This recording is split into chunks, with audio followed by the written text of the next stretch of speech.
இந்த உலகமே பாருங்க, இந்த உலகமே ஒரு ஒளி கிரணங்களால் ஆக்கப்பட்டிருக்கு.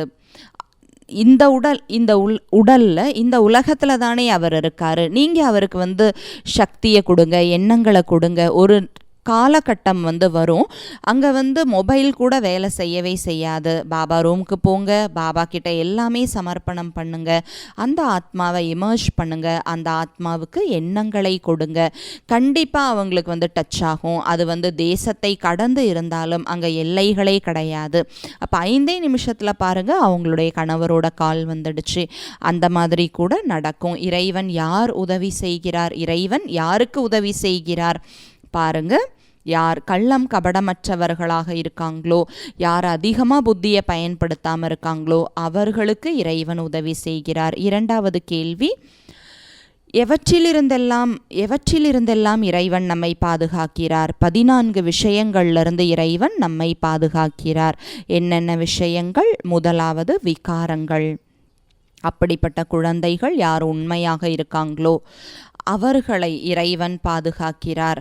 மகாத்மா காந்தி தன்னுடைய வாழ்க்கை சரித்திரத்தில் எழுதியிருக்காரு. அவருடைய நண்பன் அவரை ஒரு வேசியின் வீட்டுக்கு அனுப்பிச்சிட்டாரு.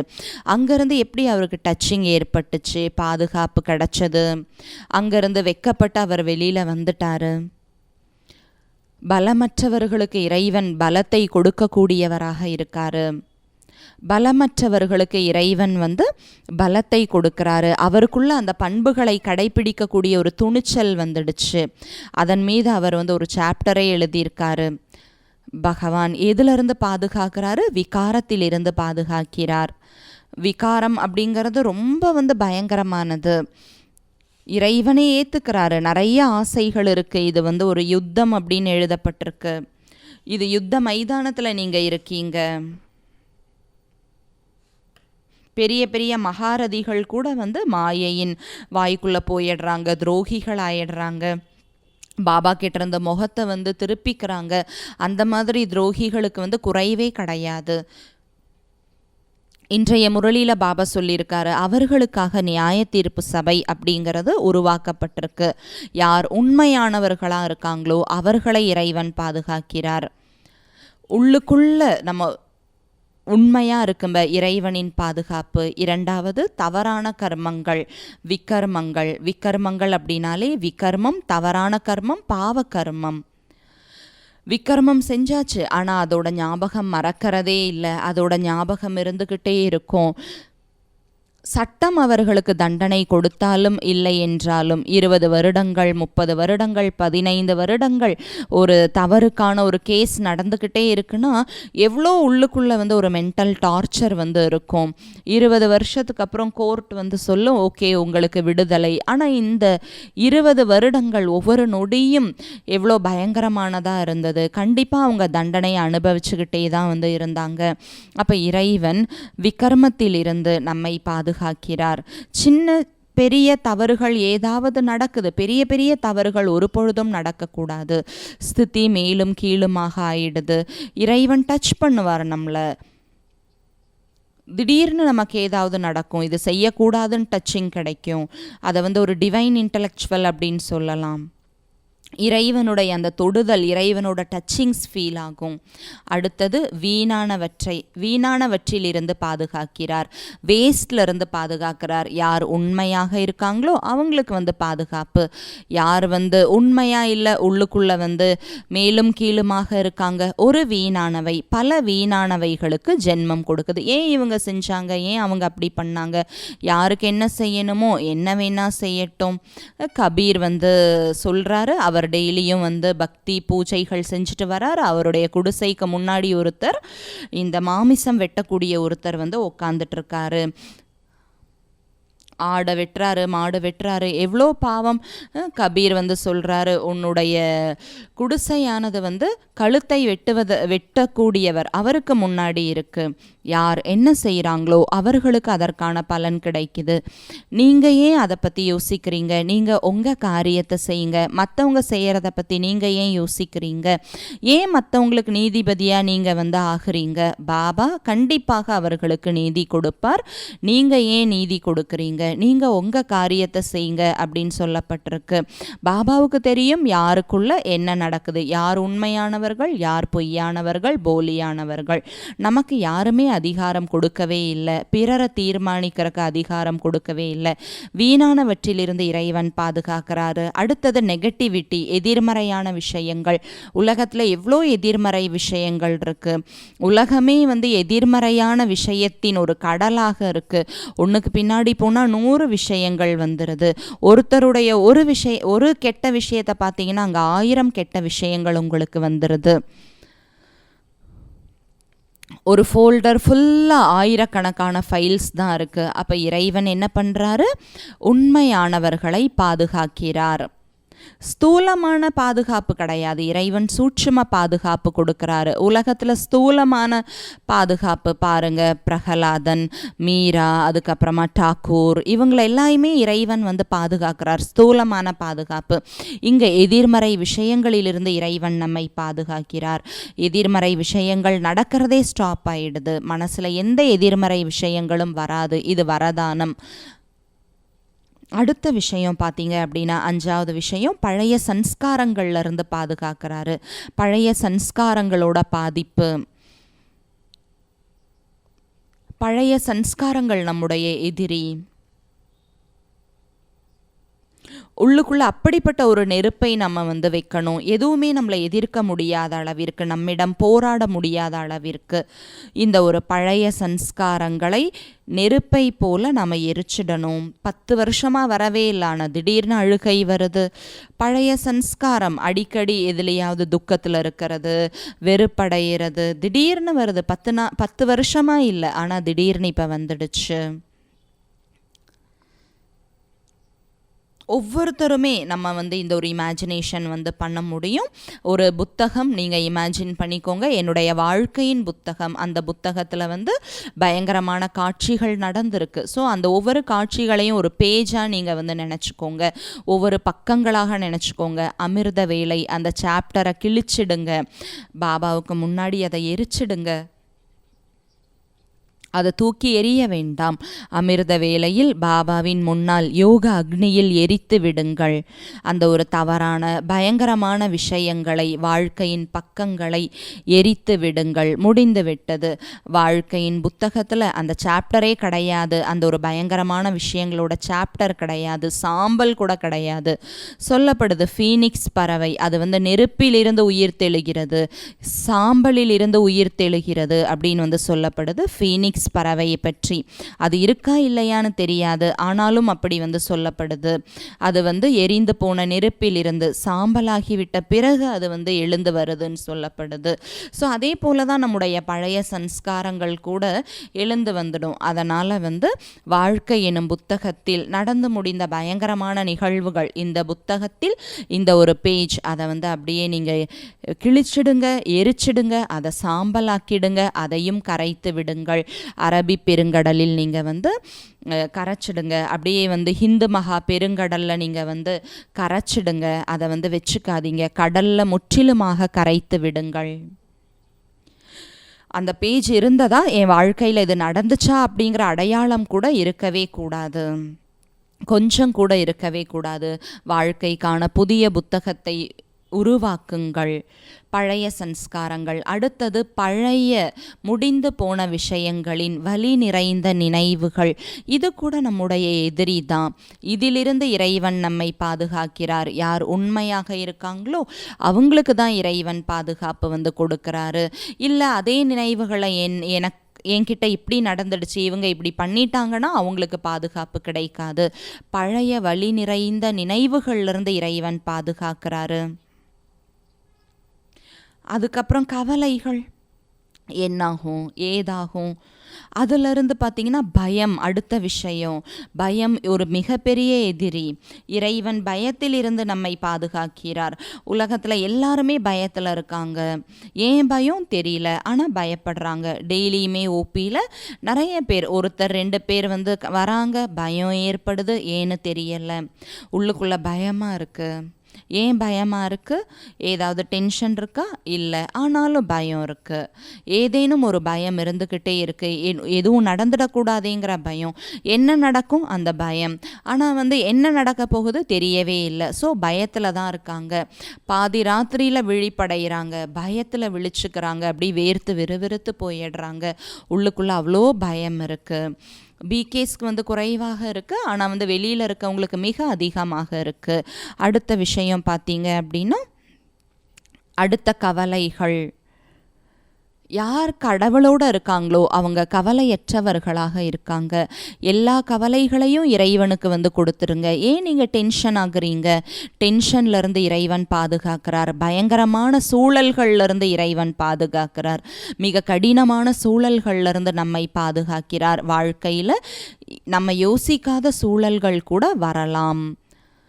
ரொம்ப ஒரு வலியை ஏற்படுத்தக்கூடிய, காயத்தை ஏற்படுத்தக்கூடிய நிகழ்வுகள் வரலாம். ஆனால் இறைவன் அதிலிருந்து நம்மை பாதுகாக்கிறார். அடுத்தது கெட்ட ஆத்மாக்கள், பேய்கள், அலைந்து கொண்டிருக்கும் ஆத்மாக்கள். திடீர்னு இறந்துட்டாங்க, நிறைய ஆசைகள், ஆனால் இறந்துட்டாங்க, அவங்கள கொன்னுட்டாங்க, கொல்லப்பட்டுட்டாங்க. அந்த ஆத்மா சரீரம் தேடிக்கிட்டு இருக்கும். அந்த சரீரத்துக்குள்ளே போய் தன்னுடைய ஆசையை பூர்த்தி செய்வதற்காக தேடும். யார் பலவீனமாக இருக்காங்களோ அவர்களுக்குள் தான் அந்த ஆத்மா போகும். யாருக்கு தேக அபிமானம் இருக்கோ, தேகத்தின் மீது ஈர்ப்பு இருக்கோ, அவங்கக்குள்ளே தான் கெட்ட ஆத்மாக்கள் போகும். யார் பலவீனமாக இருக்காங்களோ அவங்கக்குள்ளே தான். பவர்ஃபுல்லாக இருக்கவங்கக்குள்ளே ஆத்மா பிரவேசம் ஆகாது. ஆனால் இதிலிருந்தும் இறைவன் நம்மை பாதுகாக்கிறாரு. உலகத்தில் 20 ஆத்மாக்கள் அலைஞ்சிட்டு இருந்தாலும் நமக்குள்ள வராது. நாம் பவர்ஃபுல்லாக இருக்கோம். நம்முடைய யோகா சக்திசாலியாக இருக்கணும். யார் யோகியாக இருக்காங்களோ அவங்கக்குள்ள ஆத்மா நுழையாது. பலவீனமானவர்களுக்குள்ள தான் ஆத்மா வரும். பைபிளில் பழைய விவிலியம் அதில் சொல்லப்பட்டிருக்கு, டேவிட் மகாராஜா அவருடைய ராஜ்யத்தில் இருக்கக்கூடிய எல்லாருக்குள்ளேயுமே பூத ஆத்மாக்கள் நுழைஞ்சிடுச்சு. அவங்க பைத்தியம் ஆயிட்டாங்க. 10 பேய்கள் 20 பேய்கள் நுழைஞ்சிடுச்சு. ஆனால் டேவிட் மகாராஜா மட்டும் பாதுகாப்பாக இருந்தார். அவருடைய நம்பிக்கை இறைவன் மீது இருந்தது. இறைவன் கிட்ட அவர் பிரார்த்தனை பண்ணாரு. அப்போது அவர் இறைவன் அவருக்கு உபாயம் கொடுத்தாரு, வழி கொடுத்தாரு. உலகத்தில் இருக்கக்கூடிய அவருடைய நாட்டில் இருக்கக்கூடிய எல்லாரும் அந்த பிடியிலிருந்து விடுபட்டாங்க. பைபிள் ஸ்டோரிஸில் இருக்குது, அப்படி படங்களில் கூட காண்பிக்கப்பட்டிருக்கு. 20 ஆத்மாக்கள் ஒரு சரீரத்தில் நுழைஞ்சிடுச்சுன்னா அவங்க நிலைமை என்னவாகும்? கத்திக்கிட்டு இருக்காங்க, கதறிக்கிட்டு இருக்காங்க, அப்படியே அலையிறாங்க, குதிக்கிறாங்க, ஒரு பெரிய கால வண்டியே எடுத்து உடைக்கிறாங்க. ஆத்மா நுழைஞ்சிடுச்சுன்னா அவ்வளோ சக்தி வரும். ஒன்றுமே பண்ண இயலாத மனிதர் கூட மிகப்பெரிய விஷயத்தை பண்ணிடுவார். அந்த டேவிட் ரொம்ப பலசாலி. டேவிட் அதை தடுக்க முயல்றாரு, ஆனாலும் ஒன்றுமே நடக்கவே இல்லை. அப்போ இவங்களை இப்படியெல்லாம் கண்ட்ரோல் பண்ண முடியாது. இது ஷைத்தானோட சக்தி. உடனே அவர் என்ன பண்ணுறாரு? தன்னை இறைவனோடு இணைத்து விடுகிறார். ஒரு சக்தி வருது, அந்த சக்தி ராஜ்யத்தை முக்தி அடைய செய்கிறது. அப்போ இறைவன் இதிலிருந்து நம்மை பாதுகாக்கிறார். அடுத்தது 5 தத்துவங்கள். அதன் குழப்பம் வரும். அதிக வெயில், அதிக குளிர், மழை, ஏதாவது வந்துட்டே தான் இருக்கும். ஆயிரக்கணக்கான நோய்கள் இன்னைக்கு உலகத்தில் இருக்குது. பலவீனமாக இருக்கும்போது ஏதாவது நடந்துகிட்டே இருக்கும். 5 தத்துவங்கள். அதுக்கப்புறம் சோம்பேறித்தனம், உதாசீனம், உள்ளுக்குள்ள ஒரு மன உளைச்சல் வந்துடுச்சே அப்படின்னு வச்சுக்கோங்களேன். இறைவன் அதிலிருந்து நம்மளை பாதுகாக்கிறார். அந்த மன உளைச்சல்லேருந்து, டிப்ரெஷன்லேருந்து நம்மளை பாதுகாக்கிறாரு. புருஷார்த்தத்தில் நம்ம சோம்பலாக இருந்துடக்கூடாது, முயற்சியில் நம்ம சோம்பலாக இருந்துடக்கூடாது. உள்ளுக்குள்ள ஒரு டிப்ரெஷன் வந்துடுச்சு, அதுக்கான காரணங்கள் எதுவுமே கிடையாது. ஆனால் டிப்ரெஷன் உள்ளுக்குள்ளே அப்படியே வாடி போய் இருக்காங்க, ரொம்ப உதாசீனமாக இருக்காங்க, வாடி போய் இருக்காங்க. பெரிய காரணங்கள் எதுவுமே இல்லை. இருமல் வருது, ஏதாவது வந்துக்கிட்டே இருக்கும். அதுக்கப்புறம் மனிதர்கள் மூலமாக வரக்கூடிய தடைகள், மனிதர்கள் எதிரிகளாக ஆயிடுறாங்க. என்ன செய்யறது? இறைவன் அவர்களிடமிருந்தும் நம்மை பாதுகாக்கிறார். மனிதர்கள் கிட்டேருந்து இறைவன் பாதுகாக்கிறாரு. 14வது விஷயம் மந்திர தந்திரங்கள். மந்திர தந்திரங்கள் மக்கள் செய்கிறாங்க, பிளாக் மேஜிக்லாம் பண்ணுறாங்க, பழிவாங்கும் உணர்வால் இதெல்லாமே செய்கிறாங்க.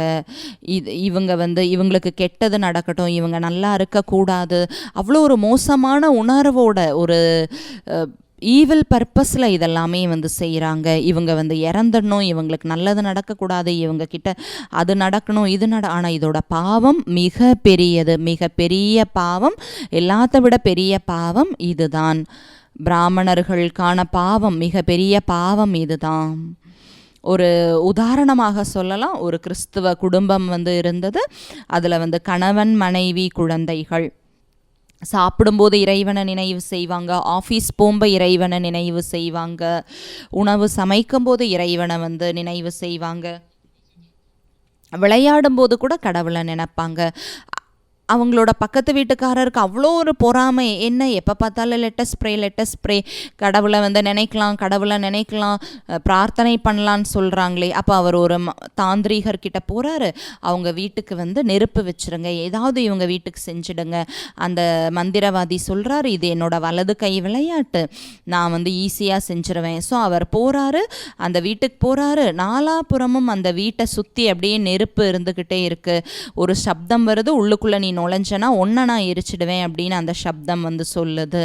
அப்போ யார் எரிக்க போனாரோ அவரே எரிஞ்சு போயிடுவார். அப்படிங்கும்போது அவர் பயந்துட்டு இந்த விஷயத்தை சொல்கிறாரு, இப்படியெல்லாம் நான் பார்த்தேன். அப்போ அந்த பக்கத்து வீட்டுக்காரர் இவங்க கிட்ட போய் மன்னிப்பு கேட்குறாரு, என்னை மன்னிச்சிடுங்க, நானும் உங்களோட ப்ரேயர் பண்ணுறேன். காலையில் நைட்டு எப்போ பார்த்தாலும் ப்ரேயர் பண்ண ஆரம்பிச்சிட்டாங்க. கிறிஸ்தவர்கள் பார்த்திங்கன்னா எப்போதுமே ப்ரேயர் பண்ணிகிட்டே இருப்பாங்க. நன்றி கடவுளே, நன்றி கடவுளே, உணவுக்காக நன்றி, குழந்தைகளுக்காக நன்றி, வீட்டுக்காக நன்றின்னு எல்லாத்துக்கும் அவங்க நன்றி சொல்லுவாங்க.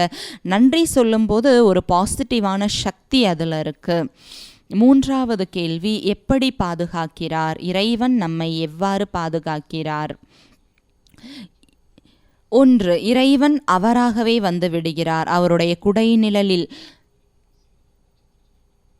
நம்முடைய குடைநிழலாக பாதுகாக்கிறாரு. அடுத்தது அவர் நம்மளை டச் பண்ணுறாரு, தூண்டுதல்களை கொடுக்குறாரு. ஏதாவது நம்ம செய்ய போவோம், ஆனால் கடவுள் சொல்லுவார் ஸ்டாப் அப்படிங்கிற ஒரு வாய்ஸ் நமக்கு கேட்கும். நேரடியாக மேலேருந்து நமக்கு டச்சிங், இறைவனோட டச்சிங் அவ்வளோ பவர்ஃபுல்லாக இருக்கும். அது நம்மளை விட அது சக்திசாலியாக இருக்கும். நம்ம புரிஞ்சுக்கிறத விட அது சக்திசாலியாக இருக்கும். அடுத்தது யாராவது ஆத்மாக்களை நிமித்தமாக ஆக்கி நம்மை பாதுகாப்பார்.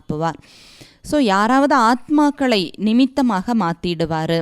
4வது, நிறைய விஷயங்கள்லேருந்து இறைவன் நம்மை பாதுகாக்கிறாரு.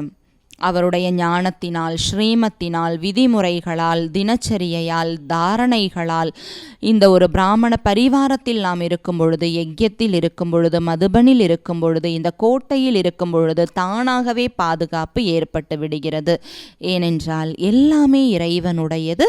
அவர் மூலமாக அவர் கொடுத்த வழிகள் படி நடக்கும் பொழுது பாதுகாப்பு கிடைத்து கொண்டே இருக்கிறது. சேவை செய்யுங்க, எல்லாமே நல்லபடியாக நடக்கும்.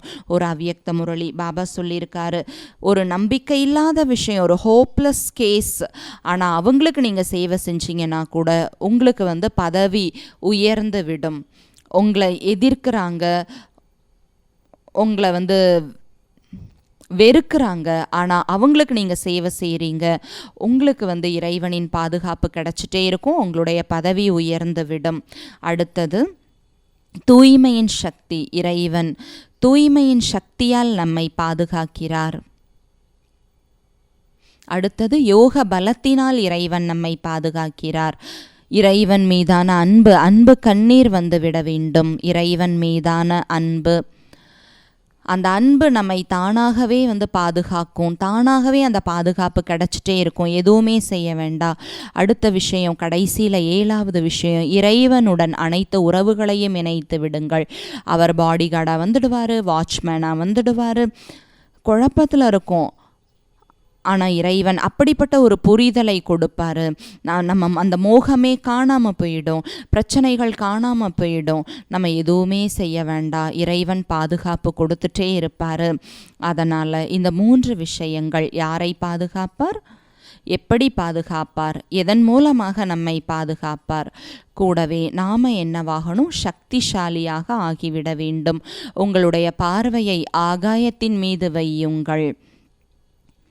நீங்கள் அப்பேற்பட்ட கடலாக ஆகிவிடுங்கள். யாருமே நம்மை கடந்து செல்ல முடியாத அளவிற்கு உள்ளுக்குள்ளே அப்படிப்பட்ட ஒரு நெருப்பை வச்சுக்கோங்க. யாருமே போராட துணியாத அளவிற்கு.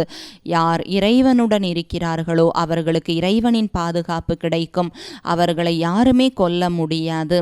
எவ்வளோ பெரிய கார் இருளாக இருந்தாலும் அந்த ஒரு சின்ன நெருப்பு ஒரு நெருப்பு சுடர் அந்த இருளை நீக்கி விடுகிறது. நீங்கள் இருட்டான உலகத்துக்கு ஒளியை கொடுக்கக்கூடிய தீபச் சுடராக மாறிவிடுங்கள். உலகமே உங்களை எடுத்துக்காட்டாக சொல்லட்டும். யாருமே எதிர்க்க முடியாத அளவிற்கு மிகப்பெரிய ஒரு இதிகாசத்தை உருவாக்குங்கள். இரவாக இருந்தாலும் பகலாக இருந்தாலும் உங்களுடைய கால்கள் மழைக்காக கூட நிற்கக்கூடாது. நீங்கள் போய்கிட்டே இருக்கணும். அப்படிப்பட்ட ஒரு விளையாட்டை விளையாடுங்க. யாருமே உங்களை தோல்வி அடைய முடியாத அளவிற்கு உள்ளுக்குள்ள அந்த ஒரு நெருப்பு அக்னி ஜுவாலை எரிஞ்சுக்கிட்டே இருக்கணும். யார் இறைவனோடு இருக்கிறார்களோ அவர்களுக்கு இறைவனின் பாதுகாப்பு கிடைத்து கொண்டே இருக்கும். அவர்களை ஒரு பொழுதும் யாரும் கொல்லவே முடியாது. ஓம் சாந்தி.